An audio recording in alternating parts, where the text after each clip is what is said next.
पूर्वी दिल्ली नगर निगम के ward number 64 Shri Ram colony में गंदगी का अंबार इस कदर है कि लोगों का निकलना दूभर हो गया है। यहाँ के सफाई इंस्पेक्टर और कर्मचारी मौज मस्ती कर रहे हैं और जबकि निगम पार्षद इस ओर ध्यान नहीं रहे।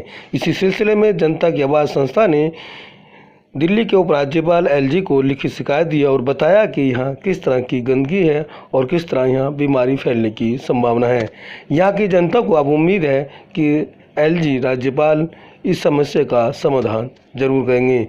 सफाई का मुद्दा बेहद गंभीर है और सफाई को लेकर यहाँ के लोग चिंतित हैं, लेकिन निगम के कर्मचारी अधिकारी इस ओर ध्यान देने को तैयार नहीं है। जबकि लोगों का कहना है सफाई कर्मचारी पूरे दिन उगाई करने में लग रहते हैं, ऐसा लोगों का कहना है। इसी सिलसिले में कई संस्थाओं ने निगम पार्षद और दिल्ली नगर निगम के आला अधिकारी को शिकायत दी है, लेकिन मामला तर्ज का तस रहा है। लेकिन इस बार यहाँ के लोगों ने दिल्ली के उपराज्यपाल को लिखित शिकायत देकर न्याय की उम्मीद रखी है। अब देखना है कि दिल्ली के राज्यपाल इस मामले में कुछ करते हैं या यूं ही शिकायत को रद्दी की टोकरी में डाल देते हैं। लेकिन फिलहाल यहाँ की जनता को दिल्ली के राज्यपाल से बड़ी उम्मीदें हैं। देखते हैं इस खास रिपोर्ट में। संस्था के अध्यक्ष मोहम्मद शाहनवाज ने बताया कि यहाँ के सफाई इंस्पेक्टर और सुपरवाइज़र पूरे दिन मौज मस्ती में लगे रहते हैं, काम करने की ज़रूरत महसूस नहीं करते हैं। अगर कोई शिकायत करता है तो उसी को धमकाते हैं और उसी का उल्टा चालान कर देते हैं। देखते मोहम्मद शाहनवाज, जनता की आवाज़ एनजीओ का अध्यक्ष। आज जो आपने एलजी को चिट्ठी दी है, किस संबंध में दी है ये? देखिए, हमारे यहाँ एक सबसे बड़ी Shri Ram colony ward number 64 में सफाई व्यवस्था को लेकर बहुत मामला ख़राब है। जगह जगह कूड़े के ढेर है, सफाई कर्मचारी काम नहीं करते, फर्जी हाजिरी लग रही है। टिपर वाले जो है, एक टिपर का मेट्रो सुपरवाइज़र रजत, जो कि यहाँ पे सुपरवाइज़र हैं, उनकी बहुत ज़्यादा दिक्कत ये है कि वो आते नहीं है सुपर और टिपर वालों से पैसे लेते हैं। सबसे ज़्यादा दिक्कत ये है, आप चले जाइए रहमानी मस्जिद के पास, आप चले जाइए खोस वाले मंदिर के पास, आप चले जाइए एमसीडी स्कूल के पास जो कि उर्दू प्राइमरी स्कूल है, कूड़े के बड़े बड़े ढेर मिलेंगे आपको। एक कब्रिस्तान जाने का मेन रास्ता है जिसको सर्विस रोड कहा जाता है, गली नंबर 19 में, वहाँ जाके देखिए कितना बड़ा ढेर है कूड़े का। कोई काम ही नहीं हो रहा है इस टाइम पे। तो हम कई बार इंस्पेक्टर जो दरोगा यहाँ के ऋषिपाल जी, हम उनसे कह रहे थे मगर वो बात नहीं सुन रहे थे, काम नहीं हो रहा था बिल्कुल। इसलिए हम आज एलजी साहब और जो हमारे शादरा जोन के डीसी साहब हैं उनको, एसएस साहब को चिट्ठी हमने दी है और उनसे हमने एक निवेदन कहा है कि हमारे यहाँ वार्ड में जो नाइट में टीपर हर वार्ड में चल रहे हैं, हमारे वार्ड में भी टीपर चलना चाहिए। जो हमारे वार्ड में पहले टीपर चलते थे 9, हमें 9 टीपर मिलने चाहिए, जो कि आज 9 नहीं है। हमारे यहाँ पे कुल 7 टीपर हैं। क्या बाकी टीपर कहाँ गए होंगे? बाकी टीपर ये बताते हैं कि डिपार्टमेंट ने हटा लिए, मेट्रो ने हटा लिए। अभी पीछे एक इन्होंने मेट्रो ने ये दिखाया कि हमारे यहाँ के जो सड़क पे कूड़ा है वो हमारे कर्मचारी नहीं उठाएंगे, जो गवर्नमेंट के एमसीडी के कर्मचारी वो मिल के उठाएंगे। इसलिए 4-5 दिन बिल्कुल हड़ताल रखी टीपर वालों ने। अच्छा, नालियों में भी जो कूड़ा निकालते हैं उसे भी कई कई दिनों के लिए छोड़ देते हैं, कहते हैं कि ये गीला है, उसको नहीं उठाते हैं। तो इसके लिए भी क्या कुछ उसमें 24 घंटे का मामला होता है कि 24 घंटे के बाद उसको उठा लिया जाता है, शील्ड बोलते हैं उसको नाली के लिए। मगर ये लोग उस पर बिल्कुल अपनी तरीके से काम कर रहे हैं, बिल्कुल एक हफ्ते पड़ा रहता है, लोग शिकायत करते रहते हैं। और अगर कोई शिकायत करे, एक मोहसिन अंसारी गली नंबर 3 में रहते हैं, उन्होंने डोर टू डोर के लिए शिकायत की कि हमारे यहाँ डोर टू डोर गाड़ी नहीं आ रही कूड़े की। तो उनको इंस्पेक्टर साहब आते हैं, दरोगा जी, ऋषिपाल जी धमकी दे के चले जाते हैं कि तुम शिकायत नहीं करोगे। अच्छा, लगभग कितने सफाई कर्मचारी हैं हमारे यहाँ पर? लगभग इस टाइम जो हैं बताते हैं 180 सफाई कर्मचारी हैं, मगर मुझे लगता है कि 30 से 40 सफाई कर्मचारी आ रहे हैं।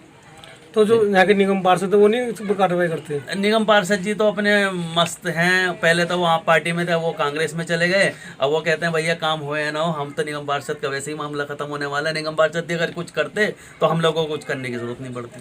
तो जो सफाई इंस्पेक्टर है वो तो कहते हैं हम पूरी व्यवस्था कर रहे हैं सफाई की। नहीं, अगर वो करते तो फिर इतने बड़े बड़े ढेर नहीं होते। हम रोज़ एसएस साहब को अब व्हाट्सएप द्वारा और फ़ोटो द्वारा, मेल द्वारा रोज़ एसएस साहब को हम फ़ोटो भेजते रहते हैं, लिखकर भेजते हैं उनको। अभी मेरे मोबाइल में कई सारे फ़ोटो होंगे जो कि आज भी भेजे मैंने, कल भी भेजे कूड़े लिख कर भेजते हैं उनको। अभी मेरे मोबाइल में कई सारे फोटो होंगे जो कि आज भी भेजे मैंने, कल भी भेजे, कूड़े के बड़े बड़े ढेर, मगर वहाँ पे कोई भी कार्रवाई नहीं लगभग होती। कितनी ठेलियाँ लगाई गई हैं इसमें वार्ड नंबर 64 में? वार्ड 64 में लगभग 12 से 13 ठेलियां हैं, मगर वो उसमें वो फर्जी तरीके से काम चल रहा है। मेट्रोज ने नजर तो नहीं आती उसमें कुछ? वो नहीं आती।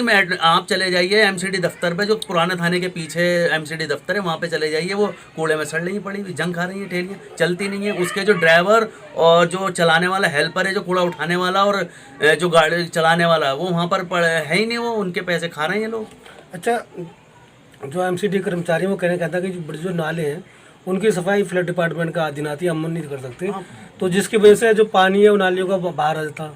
बड़ा फ्लैट का डिपार्टमेंट का जो नाला है वो हमारी श्री राम कॉलोनी में एक है, वो जो रहमानी मस्जिद से एक ब्लॉक होता हुआ जा रहा है। हमने उसके लिए भी एक चिट्ठी दी थी एलजी साहब को, वो तो साफ़ हो रहा है, मगर जब वो साफ़ होगा, आप तो कॉलोनी की नाली साफ़ कर रहे हैं ना, आप कॉलोनी की नाली में चले जाइए, ई ब्लॉक गली नंबर 4 में चले जाइए, नूरानी मस्जिद वाली गली में चले जाइए, नाली भरी पड़ी है, गली नंबर 3 में चले जाइए, नाली भरी पड़ी है, ऊपर ओवरफ्लो हो रही है नालियाँ।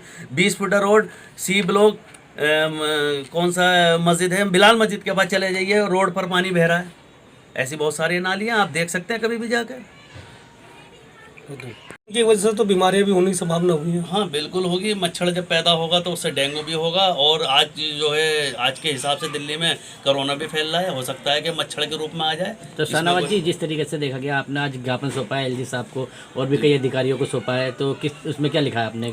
हमने उसमें ये लिखा है कि एलजी साहब को कि हमारे यहाँ पर वार्ड में जो कॉलोनी के अंदर गंदगी है, जो गंदगी फैली जा रही है, जिससे बीमारी, अनेक तरीके की बीमारी हो रही है, मच्छर से डेंगू फैल रहा है। हमारे यहाँ पर जो आप चले जाइए, आप निकल के नहीं जा सकते, वहाँ पे खड़े नहीं हो सकते, खड़े होने के बजाय आप निकल के नहीं, इतनी बदबू आ रही है कूड़े में। अब मैंने ये एक एलजी से आपको ज्ञापन सौंपा है, उसमें साफ साफ लिखा है कि हमारे यहाँ पर वार्ड में इसकी सफाई व्यवस्था बिल्कुल दुरुस्त कर दी जाए, ताकि बीमारी, आगे बरसात आ रही है उसमें भी बीमारी फैलने से रोका जा सके। अच्छा, इसका सफाई का जो जिम्मेदार मानते, किसको मानते हैं सफाई व्यवस्था, जो आज इतनी लचर है, हर जगह कूड़ा करकट दिखाई दे रहा है, इसका सबसे ज़्यादा जिम्मेदार किसे मानते हैं? देखिए, जब डोर टू डोर घर पे घर गाड़ी जाएगी तो कूड़ा पब्लिक जनता उस गाड़ी के अंदर कूड़ा डालेगी, रोड पर कूड़ा नहीं डलेगा। घर का कूड़ा जब उसमें डल जाएगा, तो जब वो रोड उसके पास गाड़ी नहीं जाएगी तो जनता कूड़ा कहाँ पे डालेगी? वो तो रोड पे ही डालेगी कहीं ना कहीं। तो इसमें कहीं ना कहीं जनता की कमी नजर नहीं आती? जनता की कमी क्या है? वो तो घर का कूड़ा कहाँ डाले?